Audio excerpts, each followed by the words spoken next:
Bismillahirrahmanirrahim. Assalamu alaikum dear students and welcome in class of bio second year. Student हम लोग chapter number 15 पढ़ रहे हैं homeostasis. उसमें हम लोगों ने थर्ड क्वेश्चन स्टार्ट किया हुआ है कि ऑर्गेनिज्म की बॉडी के अंदर ऑस्मो रेगुलेशन कैसे होता है। हमने बात की थी कि जो वेस्ट मटेरियल को रिमूव करवाने में किडनी बहुत ज़्यादा इंपॉर्टेंट रोल प्ले करती है।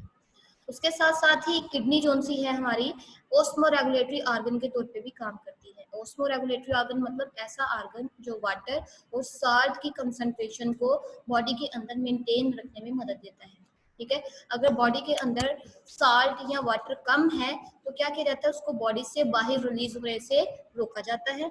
और अगर बॉडी के अंदर साल्ट या वाटर कंसंट्रेशन ज्यादा है तो उसको बॉडी के अंदर से बाहर निकालने में मदद देता है। तो किडनी भी बिल्कुल ऐसे ही काम करती है। अगर बॉडी के अंदर वाटर ज्यादा हो जाए तो उसको यूरिन के जरिए बाहर निकाल दिया जाता है। और अगर वाटर कौन सा है बॉडी के अंदर उसकी कंसंट्रेशन कम है तो किडनी क्या करती है, कम से कम वाटर को वेस्ट प्रोडक्ट के साथ बाहर रिलीज करवाने में मदद देती है। ये तो हम लोग कहते हैं कि किडनी जो सी हमारी ऑस्मो रेगुलेटरी ऑर्गन के तौर पे भी काम करती है। एक्सक्रीटरी ऑर्गन तो है ही, साथ में ऑस्मो रेगुलेटरी ऑर्गन भी है। तो कहते हैं ये कैसे करती है, किस तरह उसको मेंटेन करती है वाटर और साल्ट को बॉडी के अंदर। कहते हैं ये क्योंकि हमें पता है किडनी यूरिन प्रोड्यूस करवाने में मदद देती है। यूरिन प्रोडक्शन किडनी के थ्रू होता है। कहते हैं ये जो यूरिन प्रोड्यूस करवाते हैं ये यूरिन डिफरेंट कंसंट्रेशन का हो सकता है। The production of varied concentration, varied मतलब डिफरेंट जो कंसंट्रेशन है यूरिन की, मतलब कुछ यूरिन जोन से हैं समटाइम वो डाइल्यूटेड यूरिन होता है पतला सा जिसमें वाटर ज्यादा होता है, समटाइम कॉन्सेंट्रेटेड यूरिन होते हैं मतलब जिसके अंदर पानी कम होता है साल्ट ज्यादा होता है। मतलब डिफरेंट टाइप का यूरिन प्रोड्यूस किया जाता है। किसकी बेस पे, depending on the availability of water के ऑर्गेनिज्म की बॉडी के अंदर पानी कितना है उसके हिसाब से यूरिन की कंसंट्रेशन वेरी करती है। क्लियर? तो इस तरह हम लोग कहते हैं exhibit clearly that kidney function as an osmoregulatory organ. तो क्योंकि ये वाटर के लिहाज से यूरिन प्रोड्यूस करती है डिफरेंट काइंड का, तो हम लोग कहते हैं कि किडनी जो सी है वो ऑस्मो रेगुलेटरी ऑर्गन के तौर पे काम करती है। साथ साथ एक्सक्रीटरी रोल भी इसका है कि नाइट्रोजनस वेस्ट को बॉडी से, जैसे यूरिया जो सा है हमारा बॉडी का जो एक्स्ट्रा वेस्ट है वो भी यूरिनेशन के जरिए बॉडी से रिलीज करवाया जाता है। तो किडनी जो सी है एक्सक्रीटरी रोल के साथ साथ ऑस्मो रेगुलेटरी ऑर्गन के तौर पे भी काम करती है। क्लियर? एग्जाम्पल में हम लोग बात करते हैं मेमेलियन किडनी। कहते हैं मेमेलियन किडनी जो सी है इज एडॉप्टेड, जैसे कि ह्यूमन की है किडनी। कहते हैं ये वाटर को कंजर्व करती है ऑलमोस्ट 99.5%। जो किडनी की तरफ वेस्ट जाता है उसके अंदर जितना भी वाटर है ऑलमोस्ट 99.5% जो वाटर है वेस्ट के अंदर वो दोबारा से बॉडी की तरफ भेज दिया जाता है, रीअब्जॉर्प्शन उसकी हो जाती है। ठीक है, किसके जरिए? Glomerulus filtrate. मतलब ग्लोमेरुलस फिल्ट्रेट जो सा है आपने पढ़ा था किडनी का अंदर जो उसके पार्ट्स है सब यूनिट नेफ्रॉन, और नेफ्रॉन का जो फर्स्ट वाला पार्ट है जिसके अंदर कैप्सूल लाइक स्ट्रक्चर है जिसके अंदर क्या मौजूद होती हैं, इस तरह देखें तो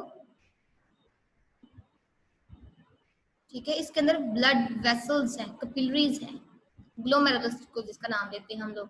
तो यहाँ से जो फिल्ट्रेट आगे मूव करता है, ठीक है, उसके अंदर वाटर भी होता है और उसमें से उस फिल्ट्रेट में से 99.5% जो वाटर है रीएब्सॉर्ब करके बॉडी की तरफ दोबारा से भेज दिया जाता है। क्लियर? कहते हैं सिचुएशन, अब सिचुएशन पे डिपेंड करता है कि वाटर बॉडी की तरफ भेजा जाता है या नहीं भेजा जाता। अगर वाटर बॉडी के अंदर पहले से ही ज्यादा है तो फिर वाटर जो सा रीएब्सॉर्ब नहीं होगा। ठीक है, अगर वाटर बॉडी के अंदर कम है देन जो यहाँ से इस फिल्ट्रेट से वाटर दोबारा से बॉडी के अंदर चला जाएगा। क्लियर? तो सिचुएशन पे डिपेंड करता है। कहते हैं इन एक्सेस वाटर सप्लाई, अगर सफिशिएंट सप्लाई है मतलब अगर आपकी बॉडी के अंदर पानी जितना चाहिए उतना है, ठीक है, तो reabsorption of water from the filtrate is reduced. वही बात आ गई, अगर आपकी बॉडी के अंदर ऑलरेडी पानी ज्यादा है या आपकी रिक्वायरमेंट के हिसाब से मौजूद है देन जो से है रीअब्जॉर्प्शन फिल्ट्रेट से, ये जो फिल्ट्रेट आगे मूव कर रहा है इससे पानी जो से है रीअब्जॉर्ब ज्यादा से ज्यादा नहीं किया जाएगा। क्लियर? क्यों नहीं किया जाएगा? अगर यहाँ से ज्यादा एब्जॉर्ब कर लेंगे तो पानी जो सा बॉडी के अंदर दोबारा से ज्यादा हो जाएगा, ठीक है। तो उसको एक लिमिट तक हमने बॉडी के अंदर वाटर रखना है, तो उसको फिर रीएब्जॉर्ब नहीं किया जाएगा। दूसरी तरफ देखें, इसका रोल जो सा एक और हार्मोन है एंटी डाययूरेटिक हार्मोन का भी है, कि anti diuretic hormone hypoosmotic body fluid, इसको रोक दिया जाता है एंटी डाययूरेटिक हार्मोन को, कब? जब बॉडी जो सी है उसके अंदर अगर वाटर देखे तो हाइपो होता है, ठीक है।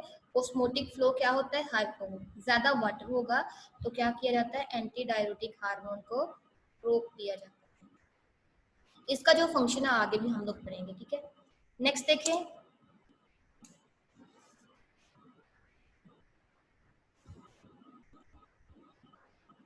कहते हैं जब फिल्ट्रेट से पानी नहीं निकल रहा, ठीक है, फिल्ट्रेट से पानी नहीं निकलता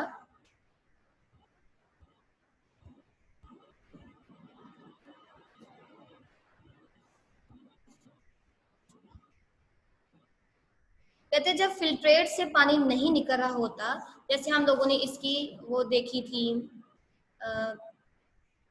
डिसेंडिंग लिम्फ और हाइंड लिम्फ देखी थी ना, ये नीचे की तरफ जो जा रही होती है दिस इज द डिसेंडिंग, और जो ऊपर की तरफ जाती है that is the ascending lymph. आगे कलेक्टिंग डक्ट स्टार्ट हो जाती है, आपको पता है, ठीक है, इस तरह।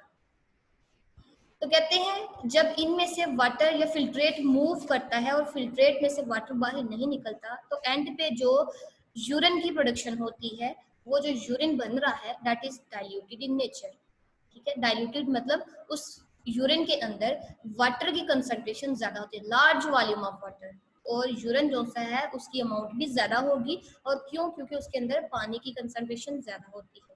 तो यही बात है रिडक्शन इन रीअब्जॉर्प्शन, कि जब रीअब्जॉर्प्शन का प्रोसेस कम होता है उसकी वजह से large volume of diluted urine produce होता है। डाइल्यूटेड मतलब जिसके अंदर वाटर ज्यादा होता है, क्लियर। अब दूसरी तरफ आ जाएं कि जब रिस्ट्रिक्टेड वाटर सप्लाई होती है, पानी की कमी होती है, उस सिचुएशन में क्या होता है? वाटर एब्जॉर्ब होता है या नहीं होता? अगर वाटर जो सा बॉडी के अंदर कम है तो किडनी क्या करती है? वाटर को यूरिन से ज्यादा रिलीज नहीं करवाती, मतलब वाटर बॉडी के अंदर दोबारा से रीएब्जॉर्ब किया जाता है, करके वापस भेज दिया जाता है बॉडी की तरफ। किडनी वाटर को रीएब्जॉर्ब करके बॉडी की तरफ दोबारा से वापस भेज देती है, क्लियर। तो इन रिस्ट्रिक्टेड सप्लाई जब पानी कम होता है, the conservation of water is the principal function of the body. तो बॉडी का जो मेन फिर काम क्या होता है उस टाइम के, जो वाटर है बॉडी के अंदर उसको महफूज किया जाए, उसको रिलीज या वेस्ट ना किया जाए। तो ये प्रिंसिपल फंक्शन होता है बॉडी का जब पानी हमारी बॉडी के अंदर कम होता है। जाहिर सी बात है जब चीज हमारे पास कम होगी हम लोग क्या करते हैं? उसको बचाने की कोशिश करते हैं। तो ऑर्गेनिज्म की बॉडी भी सेम ऐसे ही काम करती है। जब पानी कम होगा तो क्या करेंगे? वो अपनी बॉडी के अंदर उस पानी को रोकने की, उसको पानी को कंजर्व करने की कोशिश करते हैं। और दूसरी तरफ दूसरा काम क्या करते हैं? कोई ना कोई ऐसा मेथड अप्लाई करने की कोशिश करते हैं जिसके जरिए पानी ज्यादा से ज्यादा प्रोड्यूस हो। दो काम करते हैं, पानी ज्यादा करने की कोशिश करते हैं और जो पहले से मौजूद पानी है उसको कंजर्व करने की कोशिश करते हैं। कहते हैं जो पानी कंजर्व होता है बॉडी के अंदर रहता है वो किसकी वजह से? Concentration of the filtrate by counter current. Counter current एक मैकेनिज्म है जो किडनी में होता है, उसके जरिए पानी को वाटर जो बॉडी के अंदर मेंटेन रखा जाता है। दूसरा हार्मोनल मैकेनिज्म से, कुछ हार्मोन्स हैं उनकी वजह से भी क्या होता है? पानी को बॉडी के अंदर ही मेंटेन रखा जाता है, ठीक है। सबसे पहले हम लोग काउंटर करंट की बात करते हैं। ये आपको एक किडनी नजर सॉरी नेफ्रॉन नजर आ रहा है, ठीक है। नेफ्रॉन काउंटर करंट मैकेनिज्म जो सा आप लोग जेक्स्ट्रा मेडुलरी जो नेफ्रॉन होते हैं उनके अंदर देखते हैं। जेक्स्ट्रा मेडुलरी नेफ्रॉन कौन से होते हैं? ऐसे नेफ्रॉन जो कुछ उनका हिस्सा जो सा होता है मेडुला की तरफ होता है, कुछ जो सा कॉर्टेक्स की तरफ होता है। जो उनकी ट्यूब्स होती हैं वो अंदर वाले किडनी के सेंटर में पाई जाती हैं, क्लियर। तो हम लोग कहते हैं कुछ उनका रीजन जो से मेडुला के अंदर होता है, कुछ जो सा उनका कॉर्टेक्स में पाया जाता है। अब देखिए किडनी, ये जो नेफ्रॉन है, नेफ्रॉन की ट्यूब्स के बाहर ये फ्लूइड है सारा का सारा, ठीक है। ये क्या नजर आ रहा है आप लोगों को? ये सारा का सारा फ्लूइड है। इस फ्लूइड को हम लोग नाम देते हैं इंटरस्टिशियल फ्लूइड, ठीक है। इस फ्लूइड को हम लोग इंटरस्टिशियल फ्लूइड का नाम देते हैं।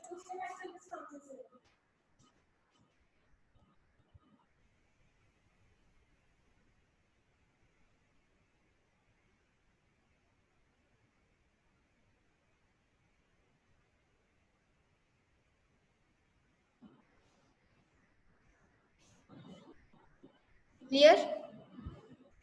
तो कहते हैं जो ये जो फ्लूइड है जो नेफ्रॉन से बाहर लेकिन किडनी के अंदर जो किडनी की स्पेसिस होती है ना उसके अंदर ये फ्लूइड पाया जाता है, that is called the interstitial fluid of the kidney. ठीक है, कहते हैं ये ऊपर से देखें तो इतना ज्यादा कंसेंट्रेटेड नहीं होता।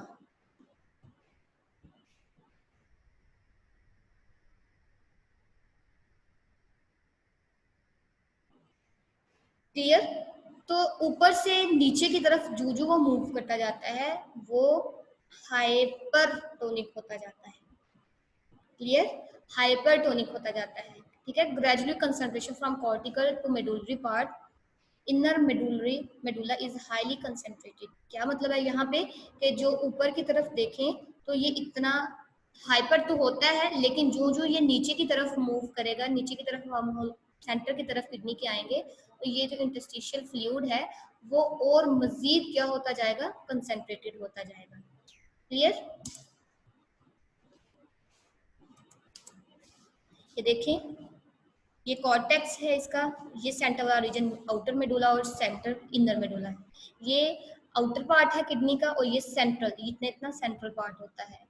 तो जो ही ऊपर से हम लोग नीचे की तरफ मूव करेंगे तो जो इंटरस्टिशियल फ्लूइड है, फ्लूइड मतलब जो बाहर की तरफ जो है इसके लिक्विड सा मीडियम इसका, वो क्या होता जाता है, ज्यादा से ज्यादा हाइपरटोनिक होता जाता है। क्लियर। यहाँ पे देखें, कहते हैं जो यूरिया जोन सा है वो भी हाइपरटोनिक इसको बनाने में मदद देता है। आपको पता है जब यूरिया किसी भी चीज के अंदर ऐड होता है तो वो उस चीज की उसको सिचुएशन को चेंज कर देता है, वो हाइपरटोनिक बना देता है सोल्यूशन को। ठीक है, तो एक तो यूरिया की वजह से ये जो मीडियम है बाहर का इंटरस्टिशियल फ्लूइड है वो हाइपरटोनिक रहता है, और दूसरा काउंटर करंट मल्टीप्लाई, मतलब इसमें जो ट्यूब्स हैं इसमें से जो फर्दर साल्ट भी बाहर मूव करते हैं उसकी वजह से क्या होता है, बाहर का जो मीडियम है इंटरस्टिशियल फ्लूइड है वो मजीद हाइपरटोनिक हो जाता है। ठीक है, कहते हैं this mechanism cause gradually osmotic outflow of water. अब देखें जब हमारा फिल्ट्रेट यहाँ से मूव करके यहाँ तक आता है तो क्या होता है, ये जो ट्यूब है डिसेंडिंग लिम्स जोन सी है, it is permeable for water. Permeable मतलब इसकी जो वाल्स हैं ये अलो करती हैं वाटर को बाहर निकलने में, पानी यहाँ से फिल्ट्रेट से बाहर मूव कर सकता है। ठीक है, बाहर का इन्वायरमेंट हमने कहा हाइपर है, हाइपर मतलब पानी कम है साल्ट ज्यादा है। तो आप लोगों को पता है सिंपल डिफिजन के जरिए पैसिव मूवमेंट हो रही है, कोई फोर्स नहीं लग रही, वाटर जोन से आहिस्ता आहिस्ता यहाँ से बाहर निकलना शुरू हो जाता है, फिल्ट्रेट से बाहर निकल जाता है। ठीक है, तो इसीलिए gradually osmotic outflow of water. Osmotic outflow मतलब वाटर जोन सा है वाल्स के जरिए, ठीक है, सिलेक्टिव मेम्ब्रेन के जरिए बाहर निकलता है और बाहर वाले इन्वायरमेंट में आ जाता है। अब क्वेश्चन यहाँ पे है वाटर आ रहा है तो इसको तो हाइपो होना चाहिए, नहीं ऐसा नहीं होता। क्यों? क्योंकि नेक्स्ट हमने इसको देखना है कि अगर इसके अंदर थोड़ी सी भी साल्ट वाटर की कंसंट्रेशन ऐड करते जा रहे हैं तो इधर से डिसेंडिंग असेंडिंग लिम्फ जोन सी है इससे साल्ट बाहर निकलते जाते हैं, वो भी हम लोग आगे इसी में टॉपिक में डिस्कस करते हैं। तो इन साल्ट्स के बाहर निकलने की वजह से ये जो बाहर वाला इंटरस्टिशियल फ्लूइड है वो हाइपरटोनिक ही रहता है। क्लियर। तो कहते हैं ओस्मोटिक आउटफ्लो ऑफ वाटर होता है किसके जरिए, डिसेंडिंग लिम्स के जरिए फ्रॉम द फिल्ट्रेट, जब filtrate back to the kidney as passes downward in the descending loop of Henle, कि जब फिल्ट्रेट नेफ्रॉन के डिसेंडिंग लूप ऑफ हेनले से नीचे की तरफ मूव करता है, डाउनवर्ड नीचे की तरफ मूव कर रहा होता है, तो उस टाइम जो वाटर है वो बाहर निकलता जाता है। ठीक है, तो वाटर बाहर निकल जाता है, उसके बावजूद जो बाहर का एनवायरनमेंट है वो हाइपरटोनिक ही रहता है। फर्दर मोर हाइपरटोनिक बनाने में इसका कौन रोल प्ले कर रहा है, असेंडिंग लिम्फ जोन सी है, असेंडिंग लूप जोन सी है नेफ्रॉन की ये वाली है। ठीक है, कहा जाता है ये जो लूप है या लिम्फ जिसको हमने नाम दिया था इसमें से वाटर बाहर नहीं निकल सकता। क्यों? क्योंकि इसके जो वाल्स हैं ये इम्परमिएबल है फॉर वाटर, वाटर इसमें से बाहर नहीं निकल सकता है, इसमें से सिर्फ और सिर्फ साल्ट सोडियम वगैरह जो से हैं आयंस वो बाहर निकल सकते हैं। ठीक है, इसकी मेम्ब्रेन के अंदर पोर्स हैं जो सिर्फ और सिर्फ साल्ट को बाहर निकलने की इजाजत देते हैं, वाटर इसमें से बाहर नहीं निकल सकता, it is only permeable for salt. ठीक है, अब साल्ट खुद ब खुद तो बाहर नहीं निकलता, हमने कहा बाई हाइपरटोनिक कंडीशन है, और हाइपर मतलब साल्ट ज्यादा है। अगर हम लोग यहाँ पे बात करें साल्ट मजीद बाहर निकल रहे, मतलब पहले ही हाइपर है तो लो से हाई की तरफ कैसे जाएगा? पहले ही हाई कंडीशन है तो लो फिर कम चीज जो से ज्यादा चीज की तरफ कैसे जाएगी? ठीक है, ज्यादा जो सी कम की तरफ जा सकती है खुद ब खुद, लेकिन कम जो सी चीज है वो ज्यादा की तरफ खुद ब खुद नहीं जाती, हमें एनर्जी प्रोवाइड करना पड़ती है। तो जो आउटफ्लो है साल्ट का, उसको मतलब साल्ट को बाहर निकालना है तो उसके लिए हमें एनर्जी चाहिए। तो फिर हम लोग कहते हैं जो साल्ट बाहर निकल रहे हैं असेंडिंग लिम्ब से with the help of energy, हम लोग फोर्स यूज कर रहे हैं। तो कोई भी मूवमेंट जिसमें हम लोग एनर्जी यूज करते हैं that is called the active transport. Clear? तो यहाँ पे देखिए ascending loop of Henley does not outflow of water, के असेंडिंग लूप ऑफ हेनले से वाटर बाहर नहीं निकलता, किसमें से? फिल्ट्रेट में से वाटर बाहर नहीं निकलता, इसकी बजाय क्या निकलता है? सोडियम आयंस की एक्टिव ट्रांसपोर्ट की जाती है इंटरस्टिशियम फ्लूइड के अंदर। ठीक है, तो एक्टिव ट्रांसपोर्ट मतलब एनर्जी को यूज करके सोडियम आयंस बाहर निकाले जाते हैं, और इस तरह जो इंटरस्टिशियम फ्लूइड है उसको हाइपरटोनिक ही बनाया जाता है। क्लियर हो गया? नेक्स्ट देखें, ये देखें आप लोगों को यहाँ पे नजर आ रहा है, यहाँ पे स्ल्यूट निकल है, स्ल्यूट से मुराद यहाँ पे साल्ट है, और जो डिसेंडिंग लिम्ब है ये वाली, ठीक है, इसमें से क्या निकल रहा है? वाटर निकल रहा है बाहर। क्लियर? आगे देखें, it's high concentration gradually increases osmotic concentration from cortex to inner medulla. कहते हैं जो जो साल्ट बाहर निकलता जाता है वैसे वैसे ही हाइपरटोनिक कंडीशन ज्यादा होती जाती है और उतना ही वाटर बाहर निकलता जाता है। साल्ट ज्यादा निकल रहे हैं मतलब वाटर भी बाहर ज्यादा निकलेगा, लेकिन कंडीशन क्या रहेगी? मेंटेन हाइपरटोनिक, क्योंकि साल्ट की कंसंट्रेशन बाहर ज्यादा है कॉर्टेक्स से इनर मेडुला। तो कहते हैं क्योंकि साल्ट डबल अमाउंट पे बाहर निकल रही है तो हम लोग कहते हैं कि जो बाहर है इन्वायरमेंट जोन से नेफ्रॉन का वो हाइपरटोनिक ही रहता है। ठीक है, ह्यूमंस की बात कर ले, मैमल्स की बात कर ले, तो इनका जो बाहर वाला इन्वायरमेंट है वो हाइपरटोनिक ही रहता है। क्लियर? यहाँ पे देखें आप लोग को इस डायग्राम में क्लियर नजर आ रहा है, सबसे पहले ग्लोमेरुलस से फिल्ट्रेट मूव करके इसके अंदर गया, यहाँ से फिर प्रोक्सिमल ट्यूब्यूल में, प्रोक्सिमल मतलब क्वाइल्ड ट्यूब्यूल जिसको हमने कहा था, वहां से भी वाटर और सोडियम वगैरह की अपटेक होती है, उसके साथ साथ ग्लूकोज अमाइनो एसिड वगैरह जो से बाहर रिलीज करवाते हैं। फिर फिल्ट्रेट मूव करता हुआ यहाँ तक आ जाता है, यहाँ से फिर वाटर बाहर निकलता है और इधर से सोडियम आयंस निकलते हैं। फिर जोन सा पीछे बच जाता है वो यहाँ से मूव करता हुआ कलेक्टिंग डक्ट के अंदर, और वहां पे एल्डोस्टेरोन एडीएच हार्मोन वगैरह का रोल होता है। फिर वो अपना फंक्शंस परफॉर्म करने के बाद लास्ट पे जो फिल्ट्रेट हमारे पास बच जाता है जिसमें से अपटेक वगैरह, यहाँ से भी फर्दर जो है collecting duct zone see it is also permeable for water, मतलब अगर एक्स्ट्रा वाटर अगर इसमें भी है वो बाहर निकाल दिए जाते हैं इंटरस्टिशियल फ्लूइड के अंदर। और आपको पता है इंटरस्टिशियल इनके इर्द गिर्द ब्लड वेसल्स होती हैं, और उन ब्लड वेसल्स के जरिए जो वाटर वगैरह है या मिनरल्स वगैरह दोबारा से बॉडी की तरफ भेज दिए जाते हैं। क्लियर? अब देखिए हार्मोन्स का रोल, एल्डोस्टेरोन और एडीएच। एडीएच हार्मोन का दूसरा नाम वेसोप्रेसिन हार्मोन भी है।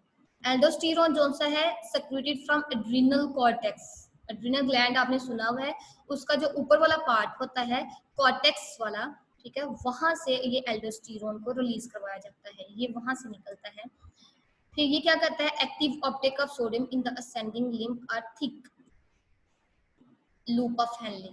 ये क्या करता है बेसिकली?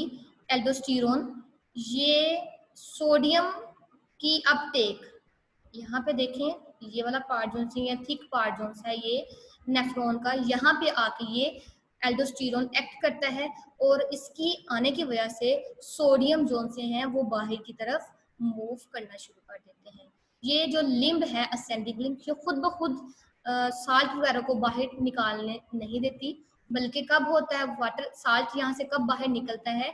जब एल्डोस्टेरोन हार्मोन जो कि कॉर्टेक्स रीजन से, एड्रिनल ग्लैंड के कॉर्टेक्स रीजन से निकला था, रिलीज हुआ था, वहां से आके ये इस वाले रीजन पे अटैक करता है, इसको स्टिमुलेट देता है, देन फिर एक्टिव ट्रांसपोर्ट के लिए सोडियम वगैरह यहाँ से बाहर निकलना शुरू हो जाते हैं। तो एल्डोस्टेरोन क्या करता है? It stimulate the Uptake of sodium, sodium वगैरह की एक्टिव अपटेक करवाने में मदद देता है।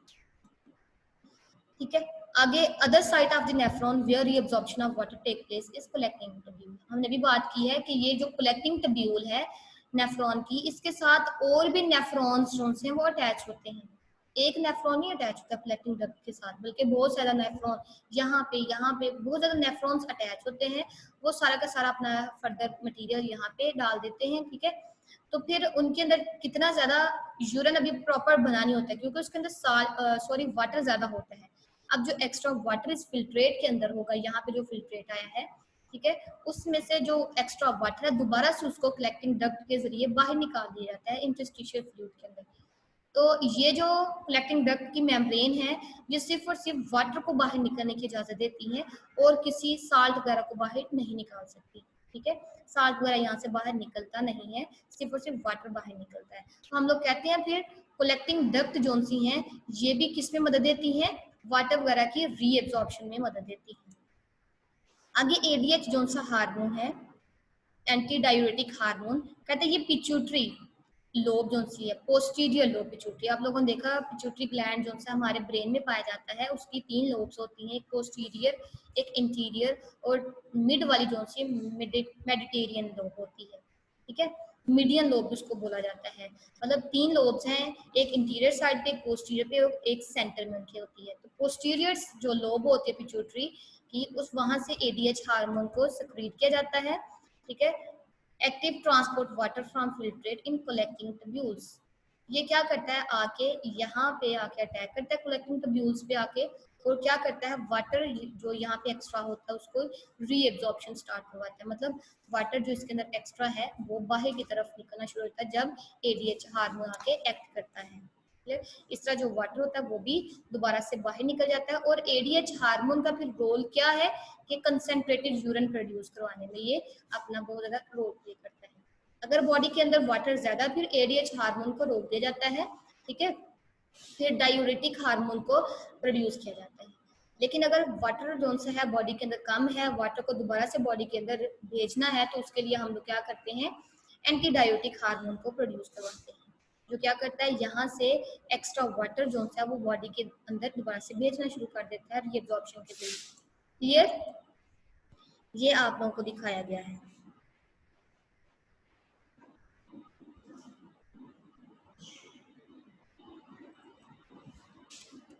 तो ये था आज का हमारा टॉपिक जो कंप्लीट हो गया है। अगर किसी बच्चे को कोई कंफ्यूजन है तो हमसे डिस्कस कर सकता है, मैसेज कर सकता है। क्लियर, तो आज के लिए काफी इतना ही। अल्लाह हाफ़िज़।